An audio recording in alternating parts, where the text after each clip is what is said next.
Good evening. This is the Legislature Today. This is Dale Wetzel. We are coming to you from the Peacock Alley American Bar and Grill in downtown Bismarck, North Dakota.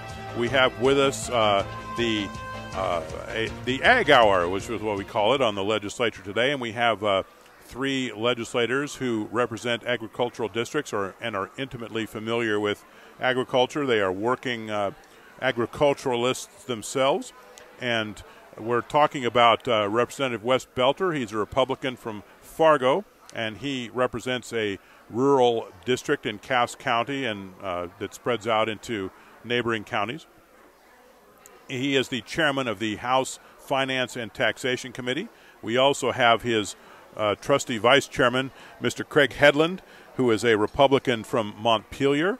And we also have Representative Mike Brandenburg, a Republican from Edgeley. And off on the side, we have Mr. Dan Wogslin, the director of the North Dakota Grain Growers Association. You may hear him laughing every so often because he tends to do that. He is a former Democratic Senate Majority Leader, and he rounded up this group of brigands to speak to us this evening about agricultural issues. And first of all, I thought I'd mention what happened in the legislature today. The primary action was in the Senate, and it was about gun bills. The Senate voted down several gun bills and approved a couple. The ones that were approved allow someone to carry a gun in a church if they have a concealed carry permit, and also they have permission from the church leadership, and the police also have to know who this person is. The person who is carrying a gun in church also will need what's called a Class 1 license, which requires some firearms training as well as a fingerprint check and a criminal background check and a written test, completion of a written test, which is an open book test, by the way, of familiarity with North Dakota's firearms laws. That bill was approved. That now goes to the governor. There were other bills that were disapproved. One of them would have allowed someone to carry a gun in a school. Another one would have allowed anyone with a concealed carry permit, a concealed weapons carry permit from North Dakota or someone or for some other state where North Dakota recognizes that state's permit, and to carry a gun at public gatherings, which would include theaters and school events, etc. That bill was defeated. Another bill that was approved would allow someone to carry a gun with a concealed carry permit, by the way, in a gambling establishment as long as they don't serve liquor and as long as it's not a bingo hall. What this is aimed at primarily it allows people who normally carry guns with them and have concealed carry permits, they can go in and buy a lottery ticket without fear of prosecution for being in a gambling establishment. Anyway, that's primarily what happened in the legislature today in terms of news of widespread interest.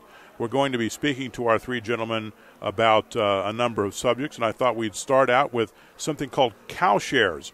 And a cow share is a way for someone to buy a share of a dairy cow and get milk from that cow. This is how I understand it. Mr. Hedlund is looking at me quizzically, but this is how I understand it, and we'll have the gentlemen who are experts at this explain it. Who would like to start? Well, Dale, I had the wonderful task of being appointed the chairman of the subcommittee that worked on this very issue, so I guess I can start with it. All right. What we did today, we held a subcommittee hearing, and we looked at some different options as to how to move forward, because today in current law there's really nothing that addresses cow shares.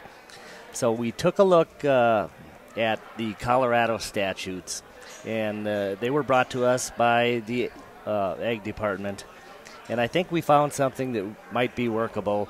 And although we are not going to recommend them to the full committee, we are offering them as a report to the committee, and the full committee can debate the issue. But what the Colorado statute does is it lays out specifically what is on the cow share agreement. And one of the items that the Ag Department had general concern of is that people who are going to consume raw milk need to understand that there is risk associated with drinking it. And that will be spelled out in the agreement. I guess it's my understanding that at least some of the people who are doing cow shares in the state today currently have that kind of language within their agreements already. And when we talk about cow shares, Representative Hedlund, are we talking about dairy cows only, or can you buy a share of a beef cow that gets butchered? Well, that particular question has not come up, but I think what we are dealing with is specific to dairy, and maybe an explanation of exactly what a cow share is something we should talk about. Absolutely. A cow share is it's a request by an individual who does not have the ability to take care of their own cattle, but wants to be able to buy and drink raw milk. They get together with a group who does this, and they come together with this agreement, and then with that share that they own, they are able to consume the milk that is gathered from the animal that they own shares in. Can they get raw milk from a dairy operation without having a share? They cannot. Why not? Well, I believe that it's illegal to sell raw milk. And is the situation here is that you want to make sure that the folks who want to drink raw milk are fully advised of the risks thereof? I think that is the basis behind what we're moving forward. Ever had raw milk? Anyone? Yes. As a young child, I was subjected to raw milk. And subjected to raw milk? Frankly, I can't really remember it other than the fact that it was milk and we drank it because we liked milk. Okay. Representative Belter, do you have anything you want to add to our discussion of cow shares? I think all of us at childhood, people especially at my age, drank raw milk, and that was just part of farm life, and of course a lot of city people drank raw milk, and I was when this bill came up, I was really surprised of how many people, not only rural but urban people, are interested in having non-pasteurized milk. And most of the testimony that we heard came from families that feel that there is a real health advantage for them, and not only cow's milk but also milk from goats. And so it was a real eye-opener to realize how many people want that, and I think it's the goal of the Ag Committee to make sure that the rights of these people are not infringed on, and that they will continue to be able to buy the raw milk. Representative Hedlund, does this legislation include goat's milk? Yes, it does. The Colorado statute does include goats. It was not specific to the legislation that was first brought to us, but if the committee takes the report that is passed on from the subcommittee, goat's milk is part of that. And what are the risks of drinking raw milk? Wes, you want to try that, or Mike? I think it's just some of the things that bacteria counts and tuberculosis and some other diseases that can possibly be passed through the consumption of it. Representative Brandenburg, do you have anything to add to our discussion of raw milk? I can remember, we milked cows, and we always, pasteurized it, but there were sometimes the pasteurizer broke. And we drank that milk, and none of us died. We all lived. And you're here to tell the tale. And my brothers and my sister and our family were just fine. So I think it'll work. I mean, I think it's more of a time with that milk when it comes fresh from the cow. It's pretty safe for a number of hours, but it's a matter of the time to let the organisms develop after a period of time. If it sits around for a while, there could be some problems. And I think that is really the concern if people don't drink it right away and consume it, unpasteurized milk. I think the important thing to remember is that the people that want these milk shares, these people sincerely believe that it is healthy for them, and so they have a real desire to get this product, and I don't think there's really that much evidence to say that it's that unhealthy that we should be infringing on their rights, because this is something they want. They know the risks. They feel that there's a benefit. And I would hope that we can pass a law that gives them that opportunity. You addressed this pretty much, but Representative Hedlund, your goal here is to, you have people that want raw milk, and you just want to adjust the regulations so they can get it as long as they're informed of what the risks are. That is correct. And, if we went ahead and did nothing, the possibility of these groups getting shut down was very real. Because the Ag Department had no direction, and they just couldn't continue to let it go on the way it was. We did hear in the subcommittee hearing today that no one in the United States has died from the consumption of raw milk in, I think it was 38 or 39 years. I think one person did, but that's because they poured a bunch of whiskey in with it. Who knows? I wanted to speak to you as well about the Department of Transportation budget, and the reason this is important in the agriculture hours. Obviously, they build a lot of roads and fix a lot of roads with the Department of Transportation budget. And gentlemen, do you think that this plan is adequate in terms of addressing the needs of rural North Dakota, its needs for money for road repairs? Well, Dale, I'm working on the DOT budget and appropriations right now, and we're in on President's time. By the time we get done with that DOT budget, we're going to be dealing with $3.4 billion. And I can remember going back a few sessions ago when we crossed the $1 billion mark, and it wasn't that long ago. The federal money coming in is somewhere around $600 million, and 2.7 of that's actually the state money that's going out back to the state and to the infrastructure of the state, to the counties and the townships and the cities. And there's a lot of work on this budget in a number of bills. And because we got oil counties, we got non-oil counties, then we got counties that have oil but not enough oil. And so we're trying to get that money to those counties and townships and cities to meet those needs, because there definitely is an impact on the oil area. But let's not forget there's also impact in the agriculture area, which agriculture has carried this state for many, many years. And working with all the people that are involved, it gets to be very interesting, because everybody is, nobody's complaining that they're not getting enough. It's more about, do we get it to the right place? There's out in the oil country, a few sessions ago, we designated the oil counties, and some of that designation, I think, was misunderstood for them, because in the land department, and I can remember back in the land department, and Representative Belter and Hedlund do too, when we sat back not more than probably 3-4 sessions ago, land department would come into finance and tax, maybe have a couple $1 million worth of grants to give out, and now they're sitting in the strategic fund in the land department with somewhere around $280 million. And at one point, before we came in, before we designate this money, it was about $1.6 billion. It's like when you talk to the people, did you ever think you'd be dealing with this kind of money? And the answer is always no, but it is. And we're trying very, very hard, everybody, to take care of the concerns and get the money in the right spot with one-time expenditures to fix the roads, fix the cities, fix the infrastructure, and try to meet those needs that need to be taken care of. And it's I think we're making real good ground. I think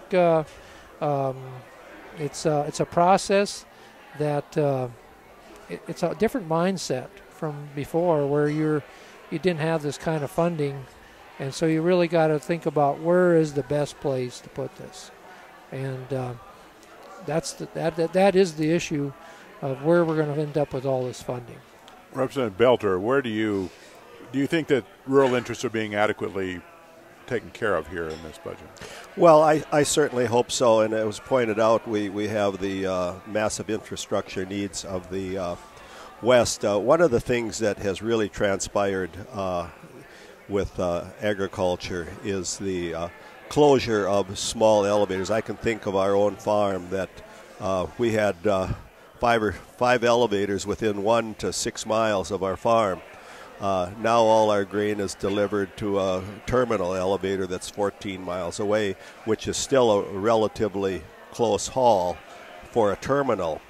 And in the past, these local elevators where most of the farmers did their business, all that grain was generally hauled out by rail and moved. Now because farmers, a lot of these elevators are no longer in existence or they're only used for temporary storage, the roads in the rural areas are being used much more heavily with truck traffic in order to get the grain to these terminals. So because we're not shipping grain from these small elevators, it's all going by truck, and that's created a massive use of our highway infrastructure in the agricultural areas, and so that's one of the reasons why we need to spend more money to maintain that infrastructure, because it has completely changed because of the lack of railroads to these small elevators. Representative Hedlund, are you satisfied with the attention that's being paid to rural interests in the road budget? Well, I would agree with the Representative Belter. We sure hope so. You know, when you're talking with roads, though, we all understand that, you know, the repairs are going to be everlasting. As long as you have roads, you're going to have to fix them. And so I think, you know, it's just important that we come up with a system. And as long as we have the money, I think it's important that we get as much as we can out there as quickly as we can and try to address the needs while the money is there. And hopefully we'll be able to sustain that into the future. I wanted to mention as well, the DOT budget includes a new license plate issue. Mm-hmm. And Representative Brandenburg, can you talk about that? And let's have a little fun with this. I mean, what should the new first of all, should there be a new license plate issue? Well, secondly, what should the license plate look like? And thirdly, should there be one license plate or two? Well, and that's the discussion we're having right now, Dale, is about the license plate. And, you know, there's a number of different plates being talked about. And there, I think that whether we like it or not, we haven't had a new license plate for, I think, about 30 years. And it's probably time that we start doing a new license plate. Now, something that came up today, and I haven't even shared this with my friends, but we were talking about trucks, you know, changing license plates in the January 1st, you know how cold it is, and you got to go out there and change them plates and freeze your fingers, and there's a lot of times all the trucks and pickups usually come due on January 1st or December 31st. And so I'm bringing forth an amendment to change these plates, if we do go with new plates, for July 1st time frame, because that's when you know, your 2290 comes due. And remarkably enough, the DOT has overloaded quite a bit in this December 31st, so that way we don't get cold hands when we're changing these plates. And it's a very serious thing when you're climbing underneath the truck and you slip on the ice and hit your head, and you got to take a grinder to get the plate off, and so it's got some legs to it. If I'm going to vote for it, I'm telling you, we're going to July 1st, because there's a lot of farmers out there that don't want to change the plate when it's 20 below out, and the truck doesn't start very good when it's the middle of winter. And then also, we've got a amendment to go to one plate, and I think I'll let Representative Belter talk about that, because that's his amendment there, and I think that this has got some traction to it. Okay, Representative Belter, you've been carrying the one plate. You've been the spokesman for the one plate cause for however many years. So talk about what your arguments are. Well, yes, I have introduced this before, and I think that if we do make the decision to do a new license plate, this is the opportune time to go to one plate. And I guess one of the reasons that I've thought so much about one plate is that, you know, in North Dakota, we spend a lot of time cleaning the bugs off our plates in the summertime, and in the wintertime we're trying to straighten the plates because they've hit a snowbank. And my two oldest sons and their families live in North Carolina, and so we go there quite often. And of course, North Carolina only has one plate, and Florida has one plate. In fact, there's 17 states that only have one plate. And to me, it just makes sense. A lot of the new cars nowadays, particularly the more sporty cars, they really don't have an appropriate place for a plate in the front. Well, you have to drill a hole in your bumper, don't you? And some of them you do, and some of them you do. And so I've just felt that one plate is all we really need, and so I've thought that this is an opportune time to. I did not introduce that legislation there, but when I heard that there was talk about a new plate, I did bring amendments down to the subsection. And interesting enough, when Representative Belter brought that amendment in, the Highway Patrol was in with an alert bolt. And I'm sure that they were right behind him. Right behind him. They were probably shadowing you to see what you were going to do with that one. Representative Hedlund, do you have any particular views on whether there should be one plate or two? Well, frankly, Dale, I have not spent a lot of my time down here at this legislation session working on this particular issue, but I will say this. A couple of years ago, I ordered a new little sports car, and it just about broke my heart when I had to take the drill out and drill into that bumper to put on that plate. In fact, in all honesty, I took about a year to do that, and I did drive it a few times without doing it. Oh, my goodness. And you didn't get busted? I did not. Oh, that's Cross good. your fingers. You know, I know several people who are driving around with one plate, and they have been, and I tell them, you know, geez, you're gonna get arrested or you're gonna get stopped, but you know, nope, and nothing's happened. So we'll see. We're going to be back in a moment with our guest this evening on the North Dakota Grain Growers Association Ag Hour on the legislature today. We're speaking to Representative Wes Belter, a Republican from Fargo. He's the chairman of the House Finance and Taxation Committee. We're also speaking to the vice chairman of that committee, Mr. Craig Hedlund. He's a Republican representative from Montpelier, and also Representative Mike Brandenburg, a Republican from Edgeley and a member of the House Appropriations Committee, which spends your money. So we'll be back in a moment.